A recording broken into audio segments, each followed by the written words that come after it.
عميلة بتقولي بنتي طول الوقت بترد عليا بعصبية، مش عايزة اسمع كلامي، وكل ما اطلب منها حاجة تقولي اني مش فاهمة. انا حاسة اننا بنبعد عن بعض ومش عارفة اتعامل معاها. اللي بتحكيه طبيعي جدا في مرحلة المراهقة، لكن مهم نعرف ازاي نتعامل معاها بشكل صحي. وخليني اديكي خطوات عملية تساعدك ترجعي العلاقة بينك وما بينها تاني. اول حاجة افهمي المرحلة العمرية. المراهقة مليانة تغيرات نفسية وجسدية، وده بيأثر على طريقة التواصل. والعصبية مش معناها إن هي رفضاكي شخصيا، واعرفي إن استقلاليتها جزء طبيعي من النمو. وحاولي تشوفي الأمور من منظورها. واختاري وقت مناسب للحوار. الكلام في وقت هدوء بيخليها أكتر استعدادا تسمعك. وقوليلها أنا عايزة أسمعك من غير ما نقاطع بعض. ونختار وقت نكون فيه هاديين.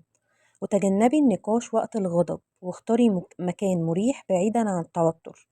وابدأي بسؤال مفتوح زي إيه اللي مضايقك. استخدمي لغة مشجعة. الكلمات الإيجابية بتفتح باب الثقة. يعني استخدمي جملة بتبدأ بأنا بحس بدل أنتي دايما. وامدحي أي سلوك إيجابي صغير، خليها تحس إن رأيها مهم. وحددي قواعد واضحة. البيت محتاج نظام لكن بأسلوب عادل. اتفقوا مع بعض على قواعد أساسية، واشرحي سبب كل قاعدة بدل فرضها. وخلي في مساحة للتفاوض.